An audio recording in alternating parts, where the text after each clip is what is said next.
The Magnus175 from Smith and Rune made for an interesting video. It's the first time a board has arrived here fully built minus keycaps. It came with lubed Drop Panda X tactile switches soldered in, and it sounded like this.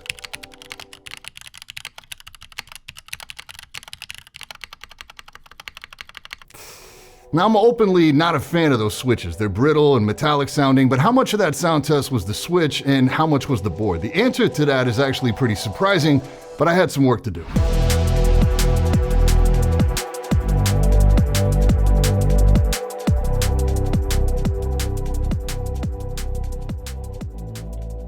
This is a really unique design from the team at Smith and Rune. That's a studio normally known for simple, minimalist lines, and from the top-down view, you'd assume this was a basic wedge-shaped 75% layout with a top corner badge instead of a knob. But under this board, you have a triangular pedestal, which creates two wings. It gives the impression the main rectangle is floating. It reminds me of like a stingray or like a hammerhead shark. This is a mid-plate design with three main components. The pedestal is a solid piece of aluminum. It's got deep curves running down either side and a recess for the daughter board. I am kind of curious why they didn't run that curve all the way through the front of the board, instead kind of capping it off with the front facade. The top piece is pretty straightforward, but it uses these cork dampeners to provide a break between the tabs on the plate and the frame itself. You can swap the badge here. It should come color matched to the mid plate, but it seems to be their standard dimension, so you can swap this out with some other more exotic stuff like copper or brass. The mid part is a simple aluminum rectangle. It's largely visible, provides that color contrast with the rest of the frame. This has a cutout for the cable, but it's pretty tight on interior space, which could limit our options for acoustic tuning. My copy arrived with no internal foam or PE foam options, and based on Smith and Rune's previous releases, I wouldn't expect yours to either. That's fine. It just means we're on our own for sound dampening, and based on that initial sound test,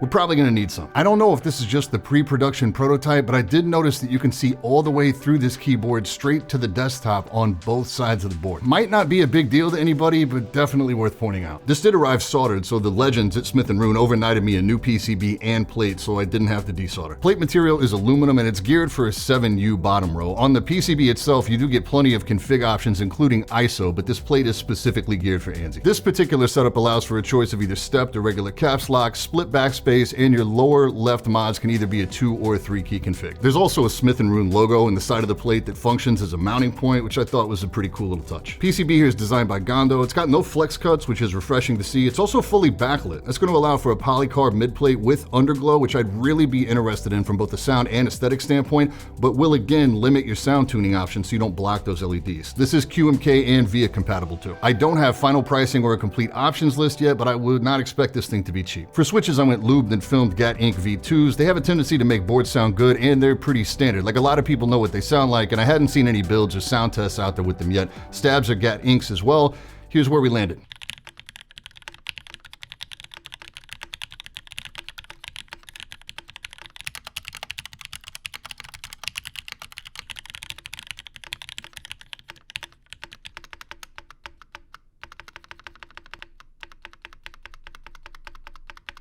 I mean, that's a pretty major leap forward in sound. I honestly didn't expect the switches to make that much of a difference. There is still hollowness there. That spacebar is really not doing it for me. Oddly enough, dampening the inside of the spacebar with foam from Stupid Fish actually makes it sound worse. So for internal sound dampening, I went with some zip and fit shelf liner because I need to specifically work around these screws, and this stuff makes it easy to do that. The interior space on the mid plate looks like it'll handle 2 layers of this, but it's a no-go. Only 1 layer works. You could, in theory, use polyfill here, but since we're gonna be working around these 5 screws that are basically just balanced on top of the PCB as you lower the mid plate on, this is really not a fun experience.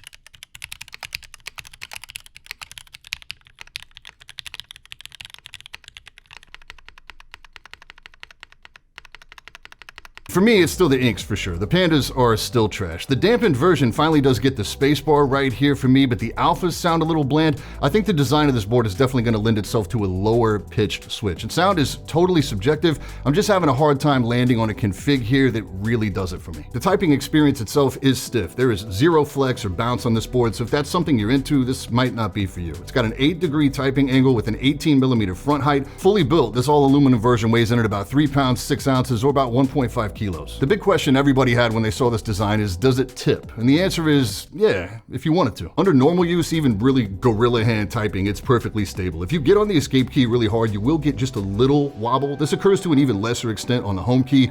You have to actually intentionally drill the escape key to get it to tip. Personally, I don't think stability is an issue with this board at all. I do find the design to be interesting, but price is really going to play a big role in whether I'd recommend it or not. It is a group buy too, and not a short one. We could be looking at 10 to 12 months, even though they've stated they're going to push very hard for a faster fulfill. For most customers though, it's going to be a tough ask in this current market. My current recommendation for a 75% is the Mode Sonnet, with most builds coming in right above the 300 mark and shipping immediately. And I don't see anything here on the Magnus that changes that for me, at least not in this config. Full disclosure, I do have an affiliate arrangement with Mode, but I have an affiliate arrangement with a lot of companies, including Glorious and Drop, and it doesn't influence what I say in videos. Like I said, I would be really interested in hearing what this board sounds like with that polycarb midplate, plus I'm a sucker for underglow. The design of this board really drew me in. I feel like I got it as right as I could with the ink switches, but I just didn't have a moment with this board where I was really captivated by it. Feel and sound are both highly subjective in this hobby, but I worry about the acoustics with other switch choices and the limited options for acoustic tuning. The group buy for this should open on Saturday, February 25th. The place to go if you have any questions at all is the Smith and Rune Discord, which I will link down in the description. Coming up next, we've got a big monitor review you're not going to want to miss, and the DAC amp refresher for 2023 is still in the works. That's it for today. I will catch you all in the next one. Stay up.